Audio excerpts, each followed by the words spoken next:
आज के इस वीडियो में हम लोग शास्त्रीय संगीत के अंतर्गत सितार वादन में जोड़ क्या होता है इसे सीखेंगे। आलाप जोड़ जिसे कि हम बोलते हैं। तो जोड़ एक लयबद्ध विस्तार है स्वरों का राग के अंतर्गत, या यूँ कहें कि राग में हम जब या किसी भी राग में जब हम लयबद्ध विस्तार करते हैं, लयबद्ध तो होता है लेकिन उसमें कोई ताल या मात्रा कोई काउंटिंग नहीं करते हम, तो ऐसे विस्तार को हम लोग जोड़ कहते हैं। यानी कि आलाप ही होता है लेकिन उसको एक लय कायम करते हुए, लेकिन लय कायम कैसे करते हैं और सभी टेक्निक्स का भी इसमें प्रयोग हम करते रहते हैं। तो इसी के बारे में आज हम लोग इस वीडियो में चर्चा करेंगे।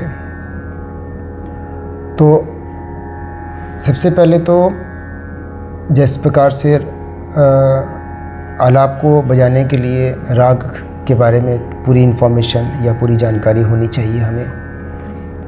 उसका स्वरूप क्या है, स्वरों का चलन कैसे है, स्वरों का लगाव कैसे है आपस में, जिससे कि राग का स्वरूप खड़ा होता है, रागांग क्या है ना। तो इन सब पर भी जानकारी आपको होनी चाहिए, तभी आप राग में अच्छा आलाप जोड़ बजा सकते हैं।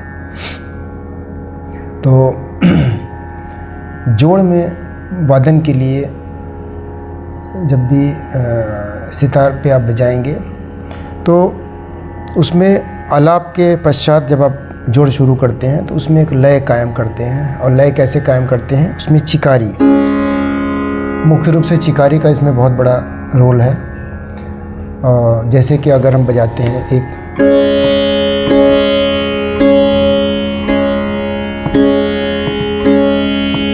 तो ये एक लय बन रही है, और चिकारी को अगर हम बिना लय के छेड़ेंगे तो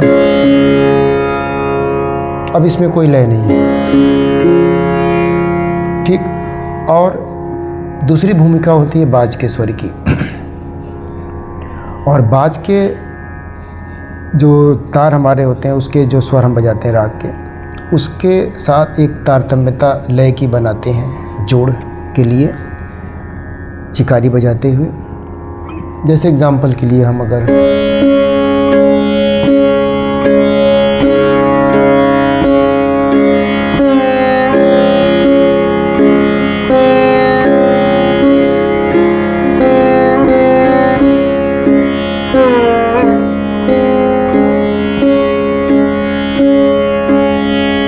तो यहाँ पे आप देखे होंगे कि एक रिदमिक पोर्शन यहाँ पे मेंटेन हो रहा है,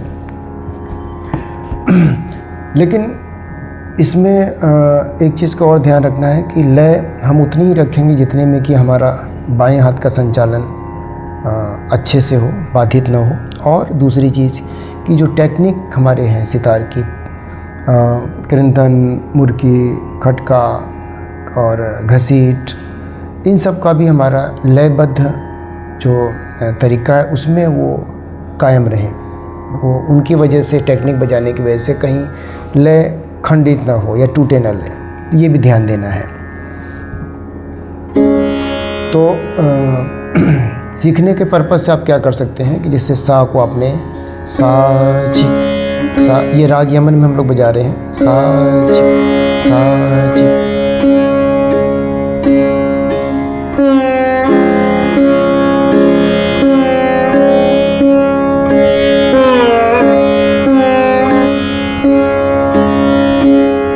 ये जोड़ का एक छोटा सा स्वरूप रहा।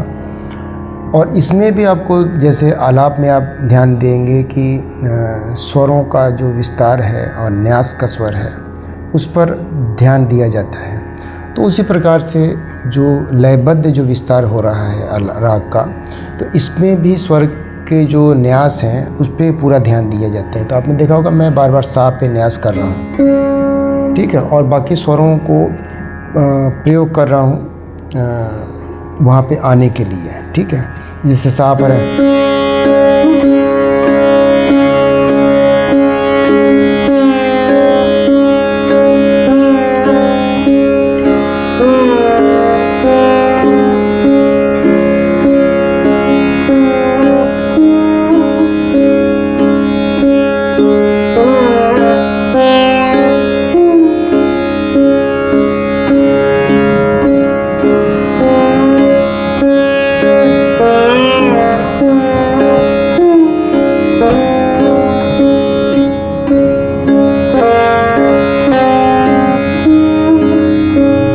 यहाँ पे कृंतन का प्रयोग हुआ। तो अब इसमें आप गौर करेंगे कि जो टेक्निक हम प्रयोग कर रहे हैं उसके प्रभाव से जो है वो थोड़ा सा उसमें स्वरूप में परिवर्तन हो रहा है, या उसके जो सौंदर्य हो रहा है उसमें आप देखेंगे कि थोड़ी सी उसमें अट्रैक्शन बन रहा है। तो इसको हमें ध्यान रखना है।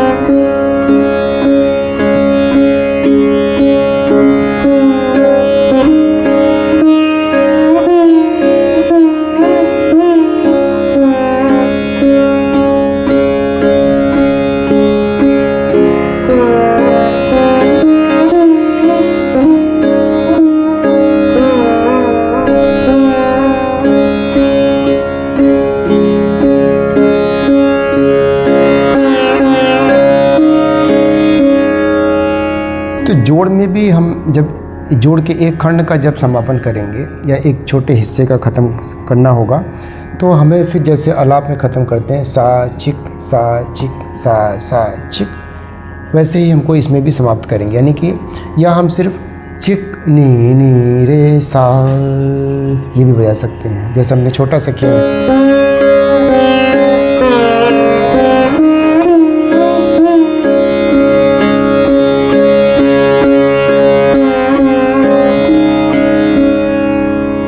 तो ये एक जोड़ का छोटा सा हिस्सा हुआ। अब जोड़ में भी हमारे 4 पार्ट होते हैं या हिस्से होते हैं, जैसे स्थायी, अंतरा, संचारी, आभोग। तो आप जब भी किसी बड़े कलाकार का सितार वादन या जोड़ का अंग सुनेंगे तो उसमें आपको ये चारों हिस्से आपको सुनने में आप उसको देख सकते हैं, सुन सकते हैं, उसको अनुभव कर सकते हैं। तो इसमें भी घसीट का प्रयोग है, कृंतन का प्रयोग है, मुर्की है।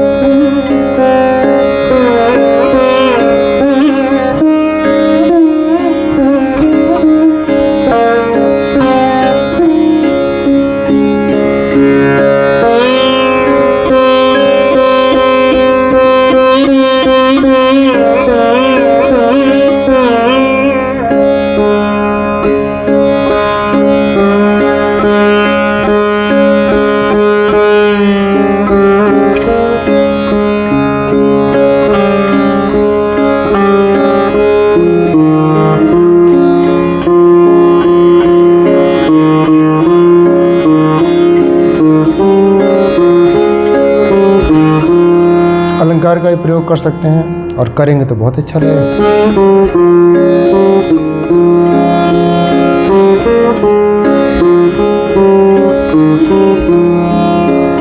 अलंकार का कोई छोटा टुकड़ा बजाते हुए आप न्यास के स्वर पर उसको आके ख़त्म करेंगे और न्यास के स्वर को कंटिन्यू रखेंगे, तो एक राग में कह सकते हैं कि संतुलित वादन वो होगा।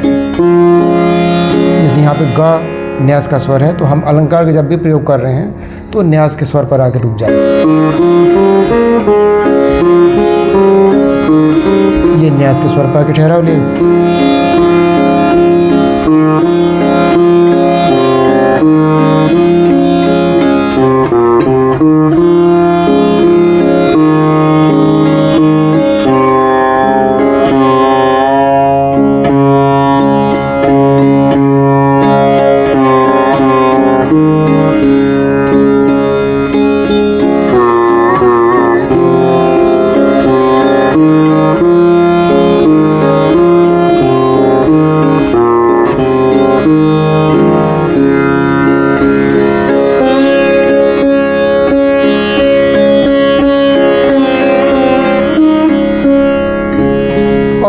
जोड़ की गति जैसा कि मैंने पहले कहा, आप कितनी भी रख सकते हैं, धीमी रखें, मध्यम रखें या थोड़ी तेज़ भी रख सकते हैं। जैसे धीमा में अगर रखेंगे तो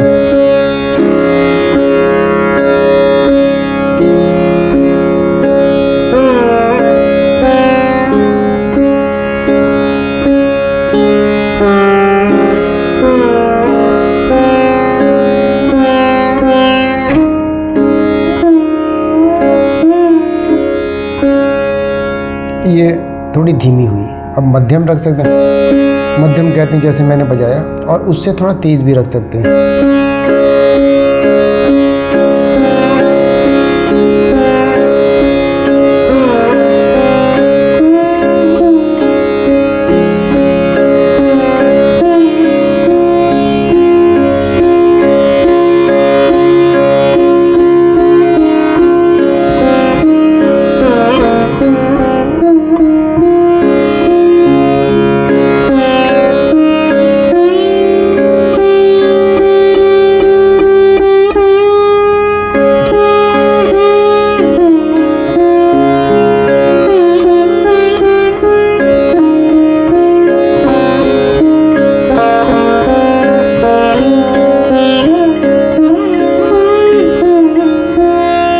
यहाँ पे थोड़ा घसीट का और कृंदन का भी यूज़ किया है। थोड़ी मुर्गी लगे।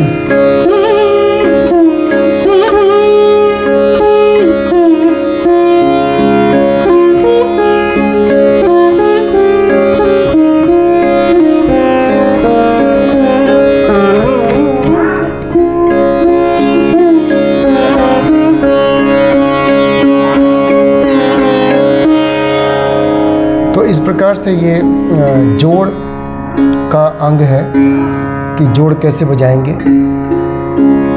और आशा है कि आप इस वीडियो से जोड़ बजाने का थोड़ा प्रयास करेंगे तो आपको सीखने में आसानी होगी।